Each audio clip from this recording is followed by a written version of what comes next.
The moment my wife Rachel suggested trading me like a used car at the neighborhood barbecue, I should have known she'd already picked out my replacement. But there I was, standing next to our smoking grill with a beer in my hand, watching her perform for our neighbors like some twisted game show host. "Seriously, who wants to trade husbands?" Rachel announced, her voice carrying that particular pitch it got when she'd had 3 glasses of wine. "Nick's low maintenance, house-trained, and comes with his own toolbox. Before we dive deeper into this story, I have one small request. Please subscribe, drop a like, comment, and hit that hype button to boost this channel so more people can discover these incredible Reddit stories." The crowd of neighbors erupted in laughter. Marcia Peterson nearly choked on her margarita. Pete Williams slapped his knee like Rachel had just delivered the punchline of the century. I stood there, spatula in hand, feeling the heat from more than just the grill. "He's got no real ambition," Rachel continued, gesturing at me with her wine glass. "But he'll fix your sink and never complain about it." More laughter. I forced a smile, playing along like the good sport everyone expected me to be. Inside, my jaw was clenched tight enough to crack teeth. Low maintenance? No ambition? I'd been busting my ass for 12 years, building Palmer Construction from nothing, working nights and weekends while she climbed the real estate ladder. "I'll take him." The voice cut through the laughter like a blade. Amanda King stood at the edge of our patio, wine glass in hand, dark eyes fixed on mine with an intensity that made my stomach flip. Recently divorced, 40 years old, and apparently serious. The laughter died. Rachel's smile flickered. "Amanda, honey, I was just joking around," Rachel said, but her voice had lost its confidence. "I wasn't." Amanda stepped closer, never breaking eye contact with me. "So, Nick, when should I pick you up? I've got a spare bedroom and a broken garbage disposal that could use some attention." The silence stretched like a rubber band about to snap. Marcia's mouth hung open. Pete looked like he was watching a car accident in slow motion. Greg Stanton, Rachel's boss from the real estate office, shifted uncomfortably near the back of the crowd. Rachel forced out a laugh. "Okay, very funny, but Saturday works for me," I said, setting down my spatula. The words came out calm, steady, like I'd been planning this moment for years instead of 30 seconds. "I'll pack a bag." The rubber band snapped. "Nick!" Rachel's voice cracked like a whip. "You can't be serious." I looked at my wife, really looked at her. Perfectly styled blonde hair, designer sundress that probably cost more than most people's car payments, manicured nails wrapped around a wine glass like claws. When had she become a stranger? "You put me on the trading block, honey?" Amanda made an offer. I shrugged, feeling something cold and hard settling in my chest. "Seems like a fair deal to me." The crowd was eating this up. Phones were coming out. Marcia was practically vibrating with excitement. This would fuel neighborhood gossip for months. "This is ridiculous," Rachel snapped. "Everyone go home. The party's over." But nobody moved. This was better than cable television. Amanda smiled, and it wasn't a nice smile. It was the smile of a woman who just won something she'd been wanting for a long time. "I'll be by around 10 on Saturday, Nick. That work for you?" "Perfect." I grabbed my beer and took a long drink, savoring the moment. "I'll be ready." Rachel's face had gone white, except for 2 bright spots of red on her cheeks. She looked like she wanted to throw her wine glass at someone, probably me. The neighbors began to disperse, chattering excitedly among themselves. Pete clapped me on the shoulder. "Damn, Nick, didn't know you had it in you." Marcia was already on her phone, probably texting every contact in her directory. Greg Stanton slipped away without a word, which struck me as odd. Rachel's boss usually loved being the center of attention at these things. As the last of the neighbors filtered out, Rachel grabbed my arm. Her nails dug into my skin. "We need to talk. Now." I looked down at her hand, then back at her face. "Sure, but I've got packing to do." "You're not actually going through with this insane plan." "Why not? You made it pretty clear what you think of me. Low maintenance, no ambition. Maybe Amanda will appreciate what she's getting." Rachel's grip tightened. "I was joking. It was just party talk." Funny thing about jokes, Rachel. Sometimes they reveal more truth than people intend. I pulled free from her grasp and headed toward the house. Behind me, I heard her wine glass shatter against the patio stones. That night, I moved into our guest bedroom. Rachel tried everything: tears, anger, seduction, threats. I listened to it all with the detached interest of someone watching a movie they'd seen too many times. Around midnight, my phone buzzed with a text from Amanda. "Still on for Saturday?" I typed back, "Wouldn't miss it." 3 dots appeared. Then, "Good. We have a lot to talk about." I stared at that message for a long time, wondering what exactly I'd gotten myself into. Outside, I could hear Rachel pacing in our bedroom. her heels clicking against the hardwood like an angry metronome. Saturday couldn't come fast enough. Saturday morning arrived with the kind of crisp autumn air that made everything feel like a fresh start. I'd spent the week in the guest bedroom, listening to Rachel alternate between crying jags and angry phone calls to her sister. She'd tried everything short of setting my clothes on fire to get me to change my mind. I was loading my last suitcase into my truck when Amanda's black Mercedes pulled into our driveway. She stepped out wearing jeans and a sweater that probably cost more than my monthly mortgage payment, but she made it look effortless. "Right on time," she said, checking her watch. 10 o'clock exactly. I'm a man of my word. I hefted the suitcase into the truck bed. Though I have to ask, are you sure about this? Taking in a low-maintenance, no-ambition stray? Amanda's laugh was rich and genuine. "Oh, Nick, you have no idea what you're really worth, do you?" Before I could ask what she meant, Rachel burst out of the house. She'd clearly been watching from the window, waiting for this moment. Her hair was a mess, makeup smeared from crying, still wearing the same clothes from yesterday. "This is insane," she shouted, marching across the lawn like she was heading into battle. "Amanda, you can't seriously want my husband." "Ex-husband, technically," Amanda replied coolly, "as of about 10 minutes ago, when I filed the paperwork for Nick." I stared at her. "You what?" "Divorce papers. I had my lawyer draw them up yesterday. Irreconcilable differences, citing public humiliation as grounds." Amanda's smile was sharp as a knife. "Turns out, publicly trading your spouse at a neighborhood party doesn't look good in family court." Rachel's face went through several interesting color changes. "You can't do that. Nick hasn't signed anything." "Actually, I can." Amanda pulled out a manila folder. "Nick, these papers cite your wife's public humiliation of you, witnessed by 12 neighbors, with video evidence. You'll get half of everything, plus spousal support if you want it." I took the folder, feeling like I was in some kind of fever dream. "Video evidence?" Marcia Peterson posted the whole thing on Facebook. It's gone viral in our neighborhood group. Local woman trade's husband at BBQ has over 300 shares. Rachel made a sound like a wounded animal. "You planned this. You manipulated everything." "I planned nothing," Amanda said. "You put your husband on the market. I simply made an offer he couldn't refuse." The front door opened and several neighbors emerged from their houses, drawn by Rachel's shouting. Marcia Peterson appeared with a cup of coffee, settling into her porch chair like she was claiming the best seat at a theater. "This is a private matter," Rachel screamed. "Not anymore," Pete Williams called from across the street. "You made it public at the barbecue." I looked at the divorce papers, then at Rachel, then at Amanda.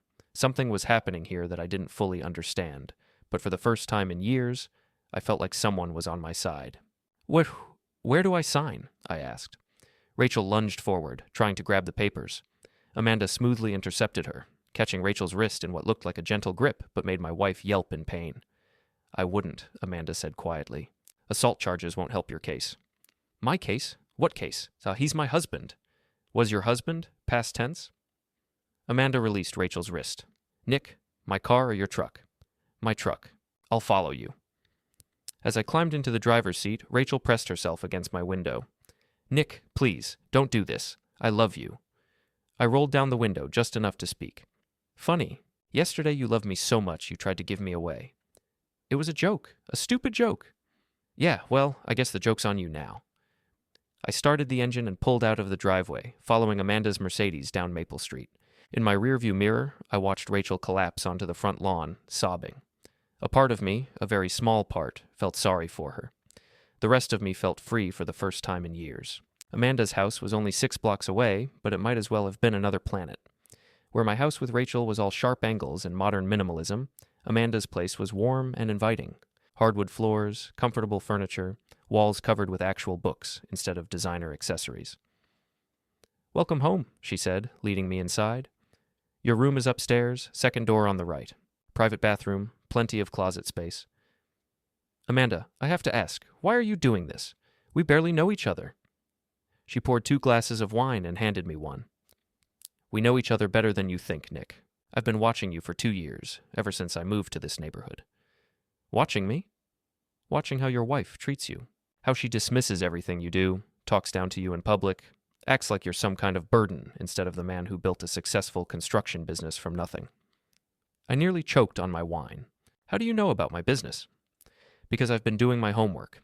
Palmer Construction has grown by 40% in the last 2 years.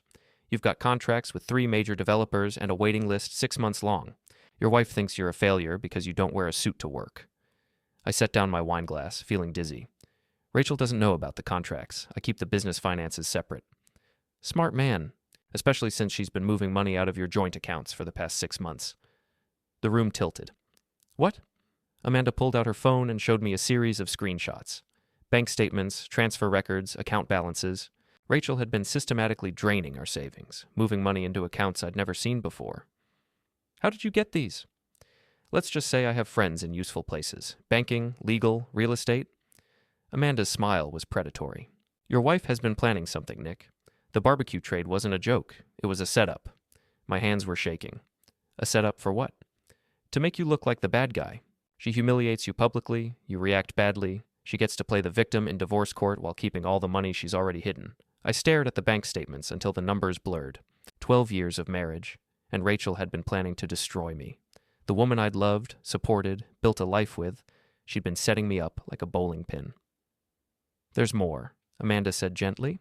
Your wife has been having an affair with Greg Stanton, her boss. They've been planning this for months. The wine glass slipped from my numb fingers and shattered on the hardwood floor. Amanda was beside me instantly, her hand on my shoulder. I'm sorry, Nick. I know this is a lot. Greg Stanton. The name tasted like poison. That smug bastard was at the barbecue. He knew what was happening. He was there to watch the show. They probably planned to celebrate afterward. Something cold and hard crystallized in my chest. Not just anger, something sharper, more focused. Rachel and Greg thought they were so clever, manipulating me like some kind of puppet. They'd underestimated one crucial thing. I didn't get mad. I got even. Amanda, I said, looking up at her, how would you like to help me destroy them both? Her smile was beautiful and terrible. I thought you'd never ask.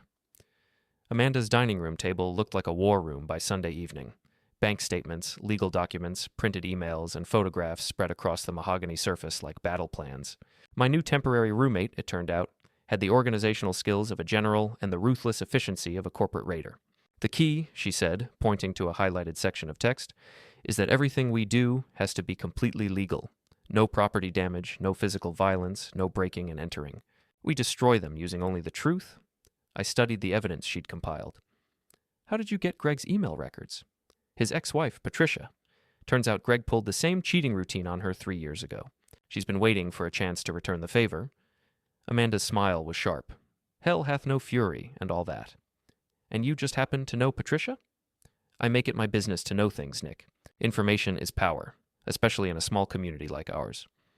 She pulled out another folder. For instance, did you know that Greg has been skimming commission from his agent's sales, including Rachel's?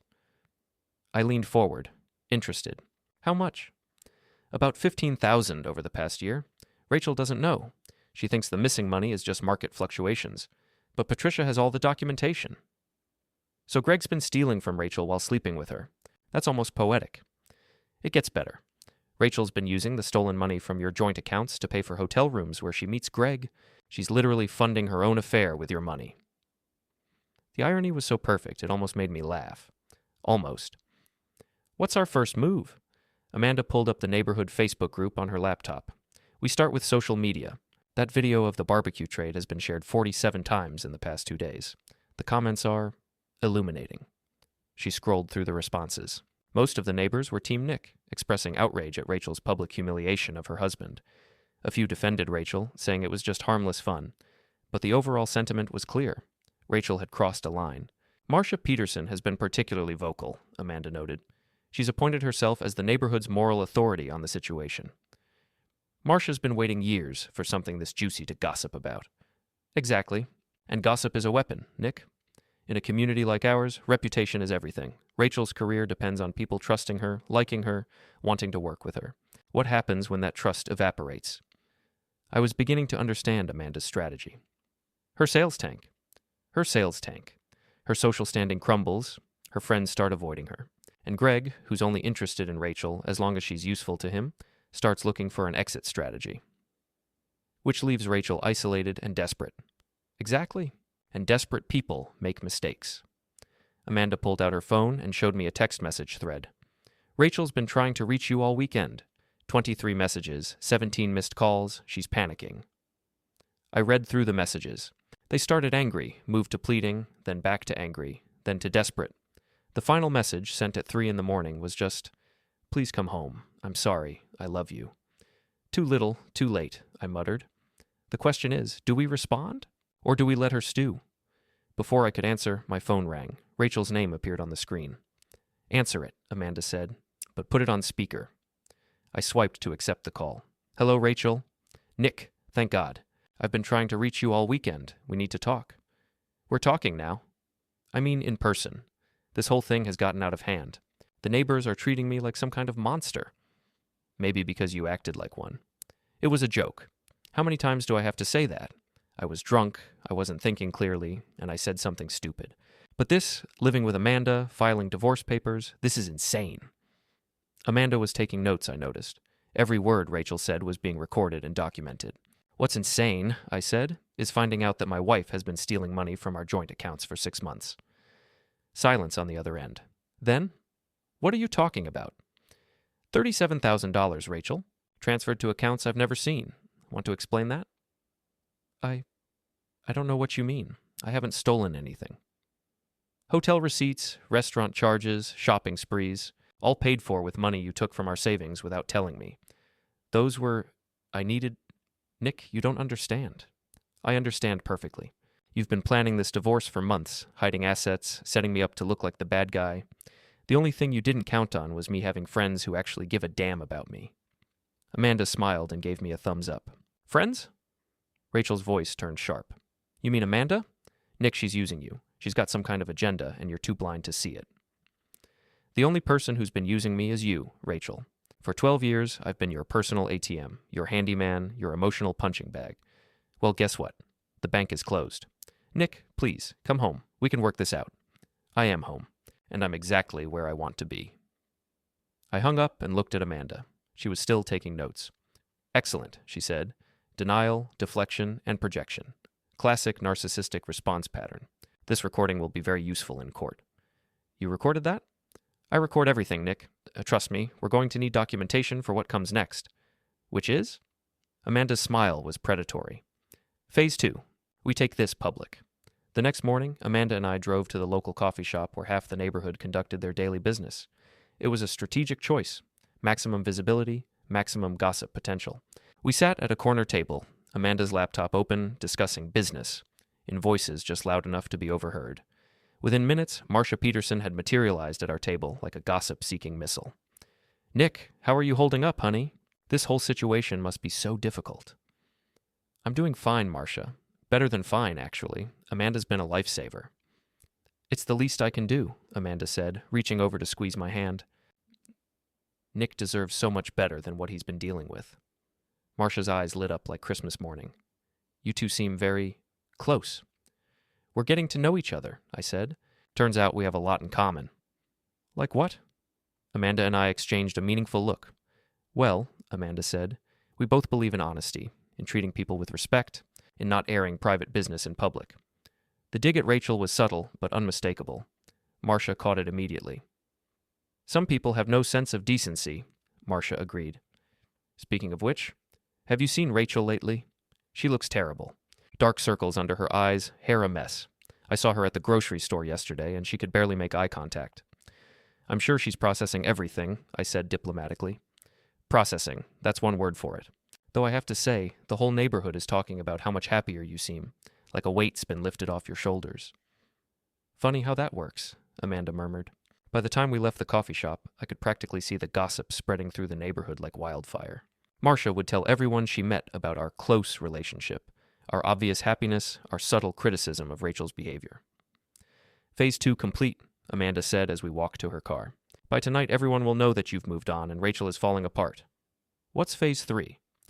"We wait for Rachel to make her next move. And trust me, she will. Desperate people always do." Amanda was right.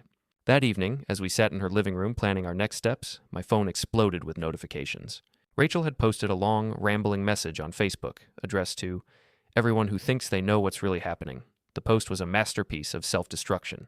Rachel painted herself as the victim of a cruel joke gone wrong, claimed that Amanda had manipulated the situation for her own twisted purposes, and demanded that I stop this childish tantrum and come home where I belong. The response from the neighborhood was swift and brutal. Instead of sympathy, Rachel got criticism. People pointed out that she had initiated the trade publicly, that she had no right to dictate my response, and that her attack on Amanda was unfair and desperate. She just made our job so much easier, Amanda said, scrolling through the comments. Look at this. Even her friends are turning on her. I read over her shoulder. Women who had been Rachel's allies for years were now questioning her judgment, her character, her version of events. The social isolation Amanda had predicted was happening in real time. My phone rang. Greg Stanton. Answer it, Amanda said. This should be interesting. Nick, we need to talk. Greg's voice was tight with barely controlled anger. Hello to you too, Greg. What's on your mind? This situation with Rachel is getting out of hand. You're making her look like a fool. I'm not making her do anything. She's managing that all by herself. Look, I get it. You're pissed, but taking it out on her publicly is beneath you. I almost laughed. Taking it out on her? Greg, I'm just living my life. If Rachel's having problems, maybe she should examine her own choices. Her choices? What's that supposed to mean? It means that actions have consequences, and some consequences take a while to catch up with you. There was a long pause. Then, what do you know? I know a lot of things, Greg. The question is, how much do you want me to share with the class? Another pause. I could practically hear him sweating. We should meet. Talk this through like adults. I don't think so. I'm done talking to people who think I'm stupid. I hung up and looked at Amanda. He's scared. He should be. Greg's been playing a dangerous game, and now he's realizing that his actions might have consequences he didn't anticipate. What kind of consequences? Amanda's smile was cold and beautiful. The kind that destroy careers, Greg. The kind that ruin reputations. The kind that make people wish they'd never heard your name. And how exactly do we make that happen? We don't have to do anything, Nick. We just have to wait. Greg and Rachel are about to implode all by themselves, and when they do, we'll be there to document every beautiful moment. By Wednesday, the neighborhood had divided into clear camps. Team Nick consisted of most of our neighbors, led by Marcia Peterson's increasingly dramatic Facebook posts about marriage sanctity and public humiliation. Team Rachel was smaller but vocal, mainly women from her real estate office who saw the situation as an attack on female empowerment. The tension was thick enough to cut with a knife. I was loading tools into my truck Wednesday morning when Pete Williams crossed the street, beer in hand despite the early hour. Nick, buddy, how's the bachelor life treating you? Can't complain, Pete. Amanda's a great cook, and her house actually feels like a home. I bet it does. Rachel's been driving by Amanda's place at all hours, you know. Marcia saw her parked outside at 2 a.m. yesterday. That was news to me. Stalking isn't a good look on anyone. Tell me about it. My wife thinks Rachel's having some kind of breakdown. Says she tried to corner her at the grocery store, demanding to know whose side she was on. Pete took a swig of beer. Like this is some kind of war. Maybe it is. Well, if it is, you're winning. Rachel looks like hell, and you look better than you have in years. Pete wasn't wrong. Living with Amanda had been a revelation. She treated me like an equal partner, asked about my work, showed genuine interest in my thoughts and opinions. It was like remembering what it felt like to be valued. Speaking of Rachel, Pete said, nodding toward the street, here comes trouble. Rachel's white BMW turned onto Maple Street, slowing as it approached Amanda's house. Through the windshield, I could see her pale face, her hair unwashed and pulled back in a messy ponytail. She looked like she hadn't slept in days. The car stopped in front of Amanda's driveway. Rachel sat there for a long moment, staring at my truck, before finally getting out. Nick? Her voice was hoarse, strained. We need to talk. I thought we covered everything on Sunday. Not here. Not with an audience. She glanced at Pete, who was making no effort to hide his interest in the drama. Somewhere private. I'm comfortable right here. Rachel's composure cracked slightly. Please? 5 minutes. That's all I'm asking. Against my better judgment, I found myself nodding. 5 minutes, but we stay in public. We walked to the small park at the end of the street, Pete trailing behind us at a discreet distance. Rachel sat heavily on a bench, looking older than her 36 years. I know about the money, she said without preamble. Which money would that be? The business accounts. Palmer Construction. I hired a private investigator. Rachel's laugh was bitter. Turns out my no-ambition husband has been hiding a $250,000 business from me. I felt a chill run down my spine. That money is from contracts I earned. Work I did? Work you did during our marriage, which makes it community property. Rachel's eyes were red-rimmed but sharp. 50% of everything, Nick. That's what I'm entitled to. You're entitled to exactly what the divorce decree says you're entitled to, nothing more. The divorce decree that your girlfriend manipulated you into signing? We'll see what a judge thinks about that. Rachel pulled out her phone and showed me a series of photographs. Me and Amanda at the coffee shop, holding hands. Me and Amanda at the grocery store, laughing together. Me and Amanda on her front porch, sharing what looked like an intimate conversation. Adultery is still grounds for an unequal division of assets in this state, Rachel said, especially when it can be proven that the adultery preceded the separation. My blood ran cold. Those photos are from after I moved out. Are they? Because my investigator has metadata showing some of these were taken weeks ago, before the barbecue, before you filed for divorce. She was lying. She had to be, but the photos looked convincing, and I knew how easy it was to manipulate digital evidence. What do you want, Rachel? I want you to come home. I want you to drop the divorce. I want us to go to counseling and work this out like adults. Her voice softened. I want my husband back. Your husband is gone. You traded him away, remember? It was a joke. No, it wasn't. It was the most honest thing you'd said to me in years. Rachel's mask slipped completely. Fine. You want honesty? Here's honesty. You're nothing without me, Nick. You're a blue-collar worker with delusions of grandeur. Amanda doesn't want you. She wants your money. The moment she gets her hands on your business assets, she'll dump you faster than yesterday's garbage. Is that what you think of me? After 12 years? I think you're having a midlife crisis, and you're about to destroy both our lives because of it. Rachel stood up, straightening her shoulders. But I won't let you. I built a life with you, and I'm not giving it up without a fight. Then fight, but you're going to lose. We'll see about that. Rachel walked away, her heels clicking against the concrete with military precision. I sat on the bench for a long time, watching her drive away, wondering what kind of war I'd just declared. When I got back to Amanda's house, I found her in the kitchen, making coffee and looking grim. How much did you hear? I asked. Enough. She's playing hardball now. Those photos are fake, or at least the metadata is. I had my tech guy check the originals on her investigator's server. Amanda handed me a cup of coffee. Rachel's desperate, but she's not stupid. She knows she's losing, so she's escalating. What's our next move? We let her escalate. The more desperate she gets, the more mistakes she'll make. And when she makes those mistakes, we'll be ready to capitalize on them. What if she's right about the business assets? What if a judge decides she's entitled to half? Amanda's smile was sharp and confident. Let me worry about that, Nick. I've got a few surprises of my own.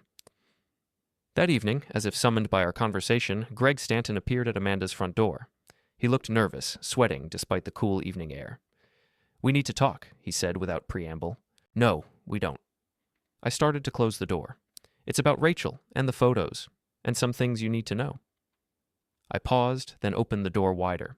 You've got 5 minutes. Greg stepped inside, looking around Amanda's living room like he was casing the joint.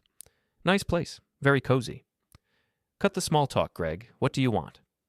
I want to make a deal. Man to man. What kind of deal? Greg pulled out an envelope and set it on Amanda's coffee table. Rachel's been unstable lately, making threats, talking about doing things that could hurt all of us. I think it's time to cut our losses. Our losses? Look, I'll be straight with you. Rachel and I have been seeing each other for a few months.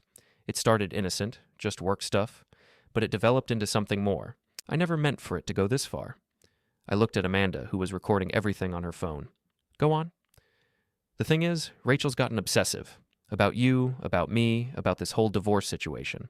She's talking about hiring lawyers, private investigators, making this as ugly as possible.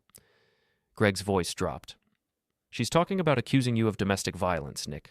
Filing restraining orders, whatever it takes to get control of your business assets.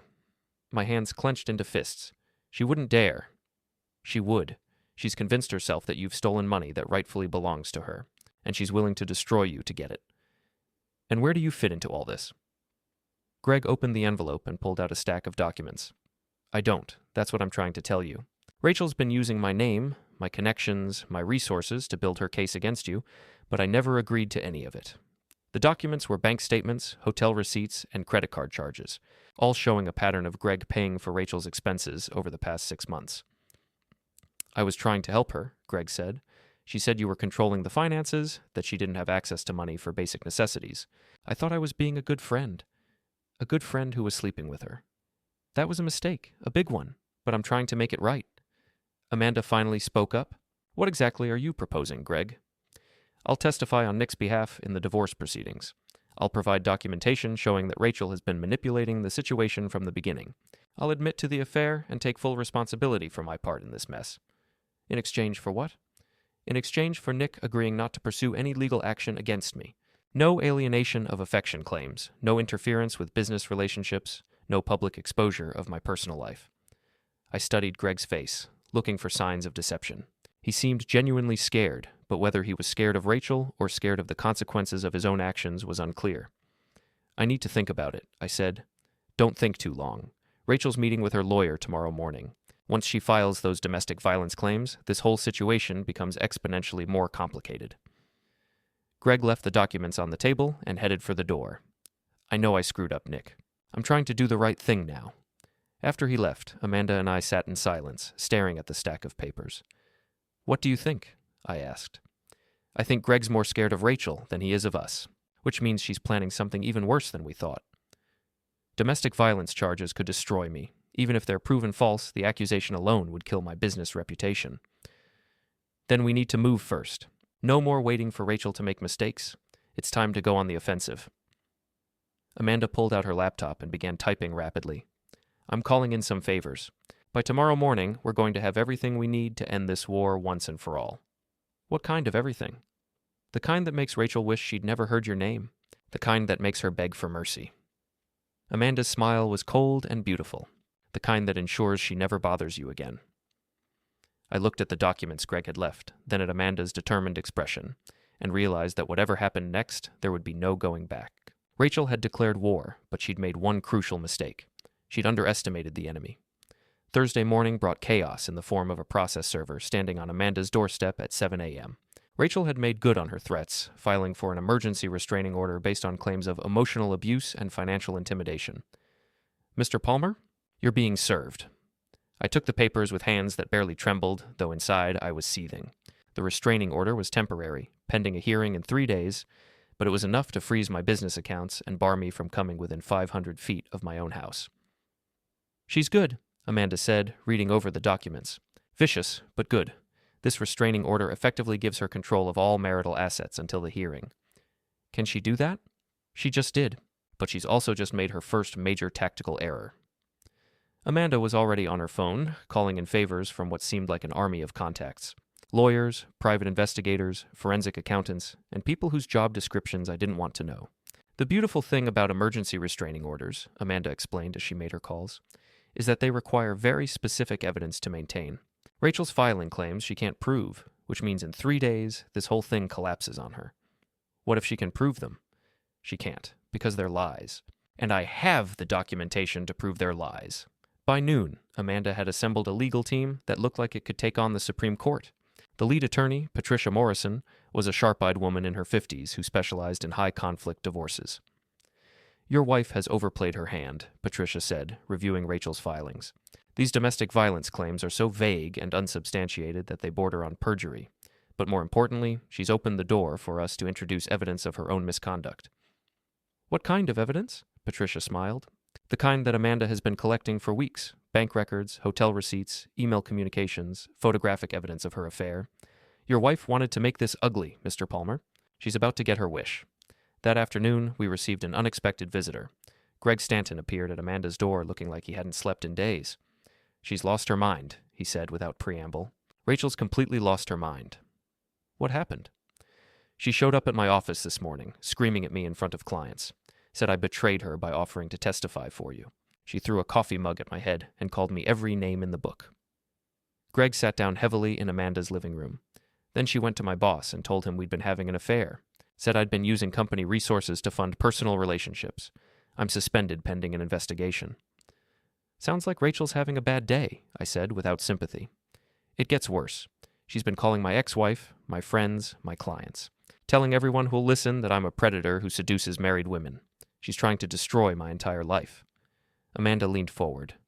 What do you want from us, Greg? I want to make a deal. A real one this time. I'll give you everything I have on Rachel. Every email, every text message, every receipt.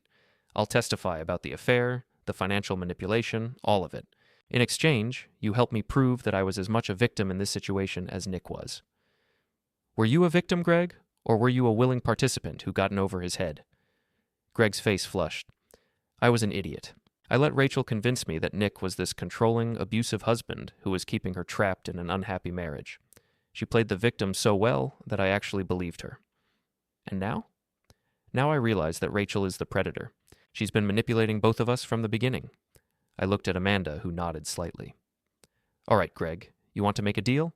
Here are the terms. You provide everything, and I mean everything, you have on Rachel. You testify truthfully at the restraining order hearing, and you publicly apologize for your role in this mess. Done. And if you ever come near my wife again, ex-wife, Amanda corrected. If you ever come near Rachel again, all bets are off. Understood? Understood. Greg left an hour later, having turned over his phone, his laptop, and a box of documents that painted a devastating picture of Rachel's manipulation and deceit. The evidence was overwhelming. Months of planning, systematic financial theft, and a calculated campaign to destroy my reputation. She really thought she was smarter than everyone else, Amanda mused, scrolling through Rachel's text messages. Look at this. She's been bragging to her sister about how she's going to take Nick for everything he's worth. What's our strategy for the hearing? We don't just defend against her claims. We go nuclear. We present evidence of her affair, her financial fraud, her manipulation of Greg, and her pattern of psychological abuse toward you. By the time we're done, the judge won't just dismiss her restraining order. They'll be considering sanctions against her for filing false claims. Friday morning arrived with a surprise. Rachel's sister Jennifer called me directly, bypassing Amanda and my legal team. Nick, we need to talk. It's about Rachel. I'm not supposed to have contact with Rachel or her family. Restraining order, remember? I'm not calling for Rachel. I'm calling because I'm worried about her, and about what she might do. Something in Jennifer's voice made me pay attention. What do you mean? She's been staying with me since Wednesday. Nick, she's not sleeping, barely eating, talking to herself constantly. She keeps saying she's going to make everyone pay for what's happened to her. Jennifer, if Rachel is having mental health issues, it's not mental health issues. It's rage. Pure, focused rage. She's convinced herself that you and Amanda orchestrated this entire situation to steal her life, and she's planning to do something about it. Like what? I don't know, but she's been researching things online. Legal loopholes, ways to discredit witnesses, how to make false accusations stick. Nick, I think she's planning to escalate this situation at the hearing tomorrow. I looked at Amanda, who was listening to the conversation on speaker. What do you want me to do, Jennifer? I want you to be careful, and I want you to know that not everyone in Rachel's family supports what she's doing. Some of us think you're better off without her. After Jennifer hung up, Amanda and I sat in silence for a long moment.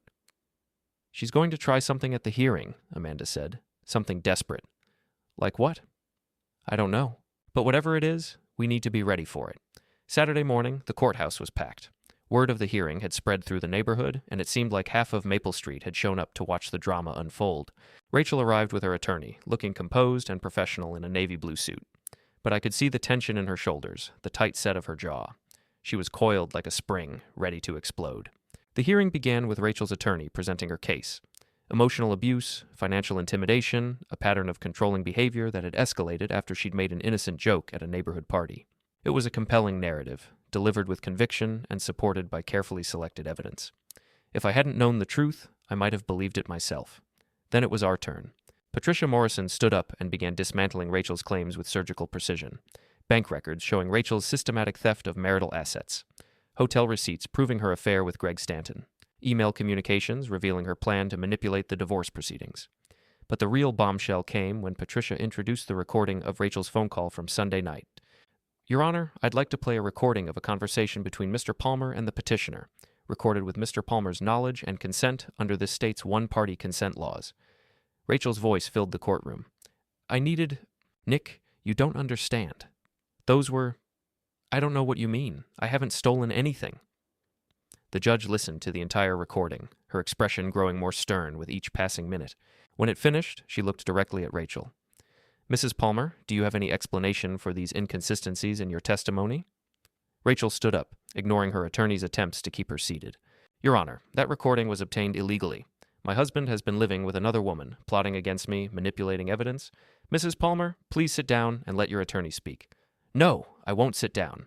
This entire proceeding is a sham. My husband and his girlfriend have been planning this from the beginning. Rachel was spiraling. her carefully constructed facade crumbling in real time. Her attorney was frantically trying to control the situation, but Rachel was beyond reason.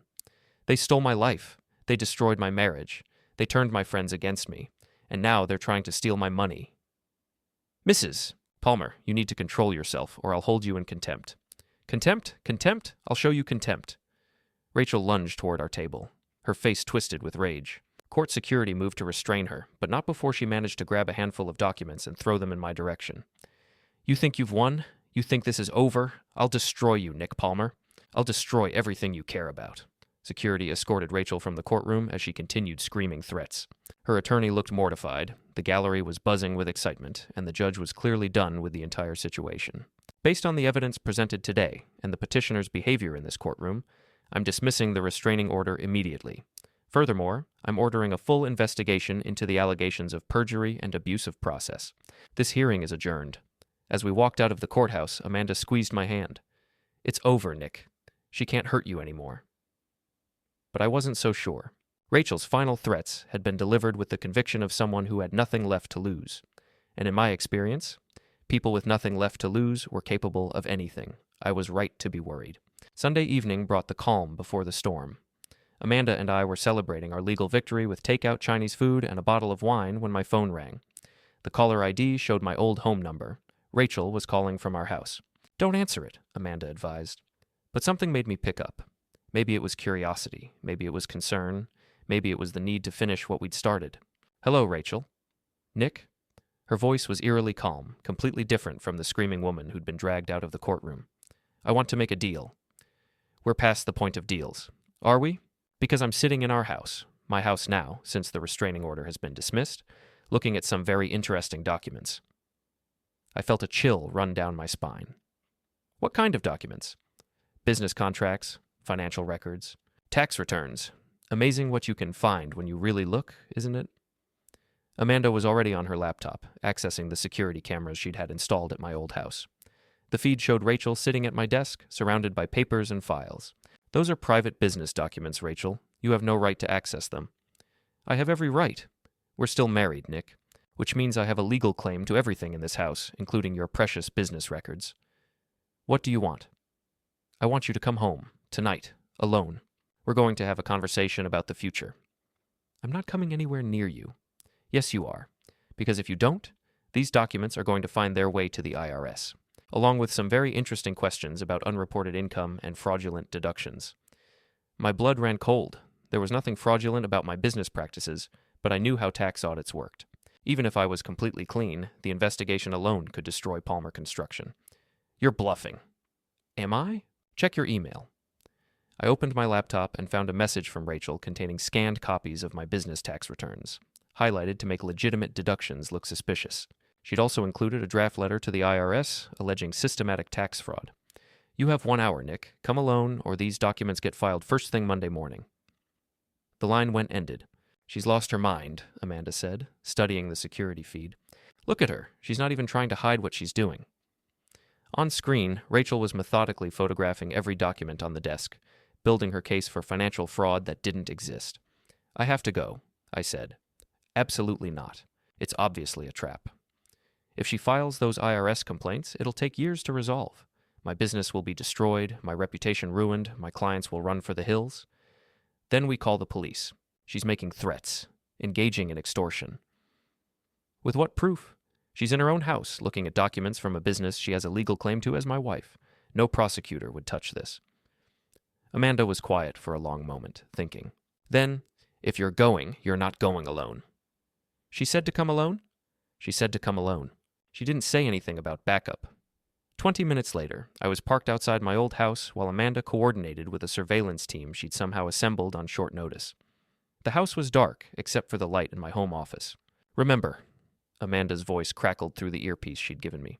We're recording everything. Whatever she says, whatever she does, we'll have evidence. I walked up to the front door of the house I'd called home for 12 years. It felt like visiting a graveyard. Rachel opened the door before I could knock. She looked terrible. Hair unwashed, clothes wrinkled, dark circles under her eyes. But her smile was bright and predatory. Nick, right on time. Come in. The house felt different, colder somehow.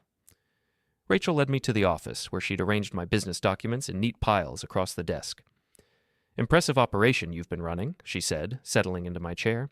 $250,000 in revenue last year, and I never saw a penny of it. That money was reinvested in the business: equipment, materials, employee salaries. Employee salaries. Right. Like the $50,000 you paid to A, King Consulting, over the past 6 months. My heart stopped. What? Rachel held up a series of invoices, all bearing Amanda's company letterhead. "Your girlfriend has been billing your company for business consulting services. Interesting timing, don't you think? The payment started right around the time you two began your affair." I stared at the invoices, my mind racing. Amanda had never mentioned any business relationship with Palmer Construction. I'd never authorized any payments to her company. "Those are fake," I said, but my voice lacked conviction. "Are they? Because I called your bank. The payments are real, Nick. $50,000 transferred to Amanda King's business account over the past 6 months. Rachel stood up and walked around the desk, moving closer to me. "She played you, Nick. Just like she played her ex-husband, just like she played Greg before you came along. Amanda King is a professional manipulator, and you're her latest mark. You're lying." "Am I? Then call her. Right now. Ask her about A. King Consulting. Ask her about the $50,000 she's stolen from your business." With shaking hands, I pulled out my phone and dialed Amanda's number. "Nick? What's happening? Are you okay?" "Amanda, I need you to explain something to me. What is A. King Consulting?" Silence on the other end. Long, damning silence. "Nick, I can explain. $50,000, Amanda, from my business account to yours. When were you planning to mention that?" "It's not what it looks like. I was helping you, protecting your assets." "By stealing from me?" "I wasn't stealing. I was moving money into a protected account so Rachel couldn't get her hands on it during the divorce proceedings. I was going to give it back." "When? After you destroyed my marriage and isolated me from everyone I knew?" "Nick, please, let me explain in person. Don't listen to Rachel." I hung up and looked at Rachel, who was watching me with something that might have been sympathy. "I'm sorry, Nick. I really am. I know how much you thought you cared about her." "Why are you showing me this?" "Because despite everything that's happened between us, I don't want to see you get destroyed by someone who doesn't give a damn about you." Rachel moved closer, her voice soft and persuasive. "Amanda orchestrated this entire situation, Nick. The barbecue trade, the divorce papers, the legal maneuvering, all of it designed to isolate you from your support system and make you dependent on her. That's impossible. Is it? Think about the timeline. Amanda just happened to be at the barbecue when I made that stupid joke. She just happened to have divorce papers ready the next morning. She just happened to have a team of lawyers and investigators at her disposal." My head was spinning. Everything Rachel was saying made a horrible kind of sense. "She's been planning this for months, Nick, maybe years. She researched you, your business, your marriage. She identified your weaknesses and exploited them. But the evidence against you, the affair with Greg, the stolen money, some of it's real. I won't lie to you about that. Greg and I did have a relationship, and I did move money around. But Amanda manipulated those situations, amplified them, used them as weapons against me." Rachel sat on the edge of the desk, close enough that I could smell her perfume. She turned our friends against me, destroyed my reputation, isolated me from everyone who might have supported me, and she did it all while making you think it was your idea. I don't know what to believe anymore. Believe this. I love you, Nick. I've always loved you. I made mistakes. Terrible mistakes. But everything I did was because I was scared of losing you. Scared of losing me? You tried to trade me away at a barbecue. I was drunk and stupid and jealous. I saw how Amanda was looking at you, and I panicked. I thought if I made a joke about it, if I made light of the situation, maybe the threat would go away. Rachel's eyes filled with tears. Instead, I gave her the opening she'd been waiting for, the excuse to swoop in and play the hero. My phone was buzzing with calls from Amanda, but I ignored them. I needed to think, to process what Rachel was telling me. What do you want from me, Rachel? I want us to try again. I want us to go to counseling, work through our problems, rebuild what we had. And I want you to press charges against Amanda for embezzlement. Press charges? She stole $50,000 from your business, Nick. That's a felony. She belongs in prison. I looked around the office at the house we'd shared, at the woman I'd been married to for 12 years. Everything I thought I knew had been turned upside down. I need time to think. Of course. But Nick... Rachel grabbed my hand. Whatever you decide about us, you need to protect yourself from Amanda. She's dangerous, and she's not done with you yet. As if summoned by our conversation, car doors slammed outside. Through the window, I could see Amanda's Mercedes in the driveway, along with 2 other vehicles I didn't recognize. She brought backup, Rachel observed. Interesting. The front door opened without a knock, and Amanda strode into the office like she owned the place. She was flanked by 2 men in expensive suits who looked like they could bench press a small car. "Nick, we need to talk. Now." "I think you've said enough," Rachel replied, standing up. "Nick knows about the money you stole. He knows about your manipulation. It's over, Amanda." Amanda's mask finally slipped. The warm, caring woman I'd been living with was gone, replaced by something cold and calculating. "You have no idea what you're dealing with, Rachel. This is bigger than your little suburban drama." "What's that supposed to mean?" Amanda pulled out her phone and showed us a photograph. It was me, coming out of a bank, carrying a briefcase. "That was taken 3 weeks ago, Nick. Right after you made a cash deposit of $75,000. Money that came from a construction job that was never reported to the IRS. My blood turned to ice. That job was legitimate. Was it? Because my investigation shows that the client company doesn't exist. The checks were drawn on an account that was closed the day after you deposited them, which makes this money laundering, Nick, a federal crime." Rachel stepped forward. "What are you talking about?" "I'm talking about Nick's little side business, the one where he takes cash payments for construction work and doesn't report the income, the one that's been funding his lifestyle for the past 2 years.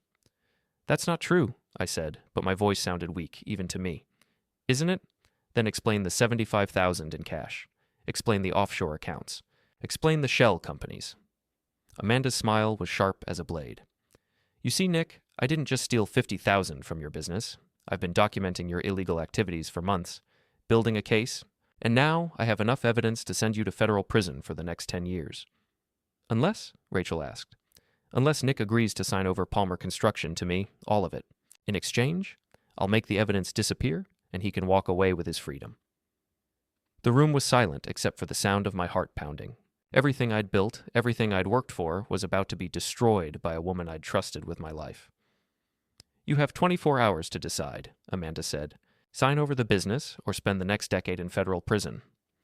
She turned and walked toward the door, her bodyguards following. "Oh, and Nick, if you're thinking about running, don't. I have people watching you.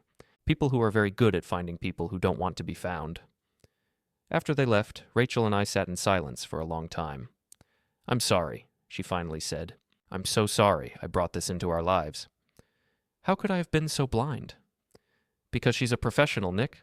This is what she does. She finds successful men, destroys their lives, and takes everything they've built." "What am I going to do?" Rachel moved closer, taking my hands in hers. "We're going to fight her. Together. The way we should have been fighting all along." "How?" "She has evidence of crimes I didn't even know I was committing." "Then we get evidence of crimes she did commit. Embezzlement, extortion, fraud. We turn the tables on her." "With what resources?" "She has lawyers, investigators, people with guns. She has those things because she's done this before, which means there are other victims, other men she's destroyed. We find them, Nick, we build a case, and we take her down." I looked at Rachel, really looked at her, and saw something I hadn't seen in years. Determination, strength. The woman I'd fallen in love with all those years ago. "Are you sure you want to do this? It's going to be dangerous." "I'm sure. Amanda King destroyed our marriage, stole our money, and threatened our future. Nobody does that to my family and gets away with it." Rachel smiled, and for the first time in months, it reached her eyes. "Besides, I've learned a few things about playing dirty. Amanda taught me well." As we began planning our counterattack, I realized that Rachel was right about one thing. Amanda had manipulated the situation, turned us against each other, and nearly destroyed everything we'd built together. But she'd made one crucial mistake. She'd underestimated the power of a marriage that was worth fighting for. The next morning, Rachel and I began our investigation into Amanda King with the methodical precision of people who had nothing left to lose. Rachel's real estate connections provided access to property records, business filings, and financial documents that painted a disturbing picture of Amanda's past. "Look at this," Rachel said, spreading papers across the kitchen table. "Amanda King has been married 4 times in the past 15 years. Each marriage ended in divorce, and each time she walked away with significant assets." I studied the documents. Michael Chen, divorced 2019, settlement of $2.3 million. David Rodriguez, divorced 2017, settlement of $1.8 million. Thomas Webb, divorced 2015, Wait, Rachel interrupted. Look at the pattern. Each of these men was a successful small business owner. Each divorce involved claims of hidden assets or financial impropriety, and each settlement was negotiated by the same law firm. Morrison, Patterson, and Associates, the same firm that represented me at the restraining order hearing. Patricia Morrison wasn't working for you, Nick. She was working for Amanda. The whole legal team, the investigators, the surveillance, all of it was Amanda's operation. My phone rang. Amanda's number appeared on the screen. Answer it, Rachel said, but put it on speaker. Nick, I hope you've had time to think about my offer. I've had time to think about a lot of things, Amanda, like your previous marriages, like the pattern of financial manipulation, like the fact that Patricia Morrison works for you, not me. Silence on the other end. Then, you've been busy? We've been busy. Rachel and I are working together now. How touching. The dysfunctional couple reunites against a common enemy. It's like a bad movie. The only thing that's like a bad movie is your con game, Amanda. How many men have you destroyed? How many lives have you ruined? I prefer to think of it as redistributing wealth from men who don't deserve it to someone who does. And what makes you think you deserve it? Because I'm smarter than all of you. Because I see opportunities where you see obstacles. Because I have the courage to take what I want instead of waiting for someone to give it to me. Rachel leaned toward the phone. What you have is a pathological need to destroy other people's lives, but that ends now. Amanda's laugh was cold and sharp. Really? And how exactly do you plan to stop me? You have no evidence of wrongdoing, no legal standing, no resources to fight me. We have something better, I said. We have the truth. The truth? The truth is that you're a tax evader and money launderer who's about to spend the next decade in federal prison. Unless, of course, you sign those papers I sent over. What papers? Check your email. I opened my laptop and found a message from Amanda containing legal documents transferring ownership of Palmer Construction to A. King Consulting. You have until 5 o'clock today, Nick. Sign the papers, or I file my evidence with the FBI. The line went ended. Rachel and I stared at the transfer documents, feeling the weight of Amanda's ultimatum. She's not bluffing, Rachel said. If even half of her evidence is real, you could be looking at serious federal charges. Then we need to move fast. Move how? We don't have lawyers, investigators, or any of the resources she has. No, but we have something she doesn't expect. We have each other. Over the next 6 hours, Rachel and I worked with desperate efficiency. We contacted Amanda's previous victims, gathered evidence of her pattern of fraud and manipulation, and built a case that would expose her entire operation. Michael Chen, Amanda's most recent ex-husband, was particularly helpful. He'd been documenting Amanda's activities for 2 years, waiting for the right opportunity to strike back. She destroyed my software company, he told us over video call. Made me think I was going crazy, that I was losing my mind. Then she swooped in with her legal team and took everything. What kind of evidence do you have? Recordings, financial documents, communications with her accomplices. Enough to prove that she's been running an organized fraud operation for years.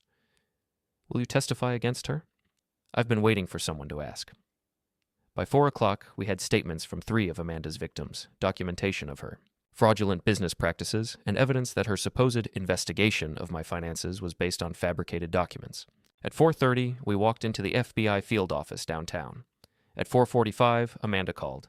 Time's up, Nick. I need those papers signed and returned within the next 15 minutes. I'm not signing anything, Amanda. Then you're making a very expensive mistake. I'm filing the evidence with the FBI right now. Go ahead. I'm sure they'll find it very interesting. What's that supposed to mean? It means that while you were threatening me, Rachel and I were talking to your previous victims. Turns out you've been running the same con for years. The FBI is very interested in patterns of interstate fraud. Another long silence. Then, you're bluffing. Am I? Why don't you call Special Agent Martinez and ask her? I'm sure she'd love to discuss your case with you. This isn't over, Nick. Yes, it is. It's been over since the moment you underestimated what Rachel and I could accomplish together. I hung up and looked at Rachel, who was smiling for the first time in weeks. Think it worked? I think Amanda King is about to have a very bad day. We were right.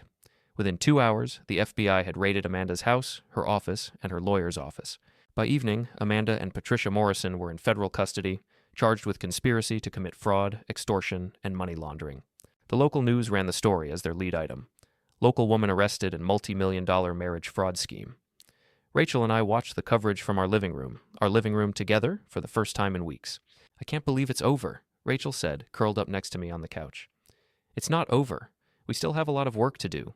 Trust to rebuild, problems to solve, a marriage to repair. Are you sure you want to repair it? After everything that happened? I looked at my wife, not my ex-wife, and saw the woman I'd fallen in love with 12 years ago. Flawed, complicated, human, but mine. I'm sure. Amanda was right about one thing. We're stronger together than we are apart. Even after the barbecue? Even after I tried to trade you away? Especially after that, because it took losing you to realize how much I valued what we had.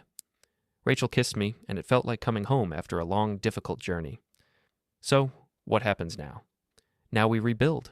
Our marriage, our trust, our life together, and we make sure that nobody ever comes between us again. The next morning brought a knock at our door. Greg Stanton stood on our porch, looking haggard and defeated.